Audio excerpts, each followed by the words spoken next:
Par godu ANO izsludinātajam starptautiskajam meža gadam 2011, kā arī šī gada Vācijas tautsaimniecības balvas Latvijā tematikai ar atbildību par nākotni, Vācijas Baltijas tirdzniecības kamera Latvijā 28. aprīlī organizēja meža stādīšanas talku.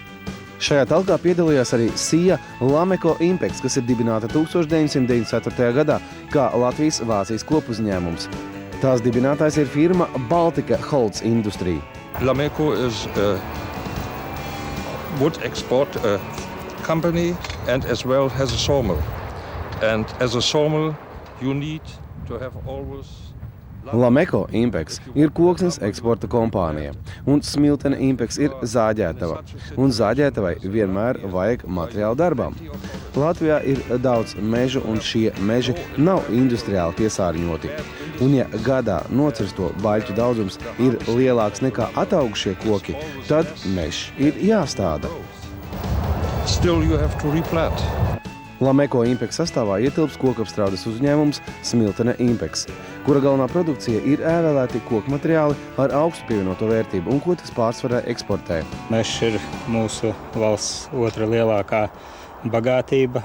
Protams, pirmajā vietā ir cilvēks, un cilvēkam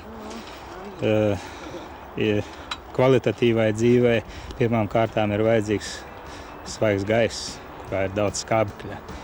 Un tāpēc, laikam, katra cilvēka pienākums ir dzīvē iestādīt vismaz vienu koku. Un šodien mēs to izdarīsim daudz lielākā apjomā.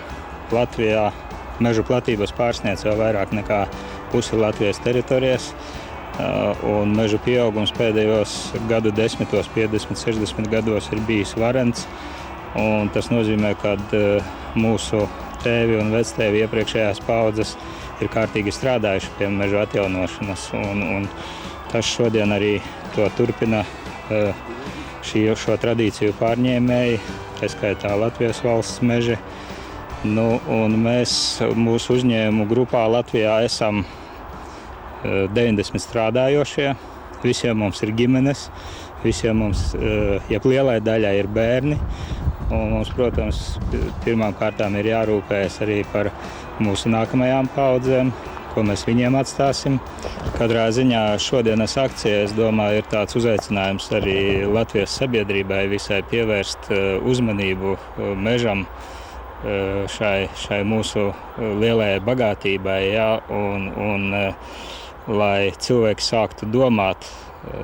Un, kā jau teicu, šis mantojums mūsu iepriekšējo paudžu, kas parūpējās par to, lai meža šodien mums ir vairāk nekā iepriekš, un dabiskais meža pieaugums, meža koksnes pieaugums šodien ir lielāks nekā tiek izstrādāts. Tas nozīmē, ka mūsu valstī ir vēl liels potenciāls attīstīt tieši mežstrādi, kokapstrādi, un tas ir tas, kas nes valstī naudiņu.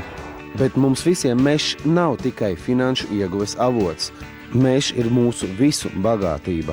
But you see, you should not put the treasures in the safe. You should use them because they are the best which you have to change. Šīs dārgums ir jāizmanto pareizi. To nedrīkst turēt seifā. Meži ir jāstāda, meži ir jākop. Latvijas mežos ir gardas sēnes, gardas ogas, un galu galā mežs ir lieliska vieta atpūtai. So the forest is a treasure, yes, but a treasure you should use.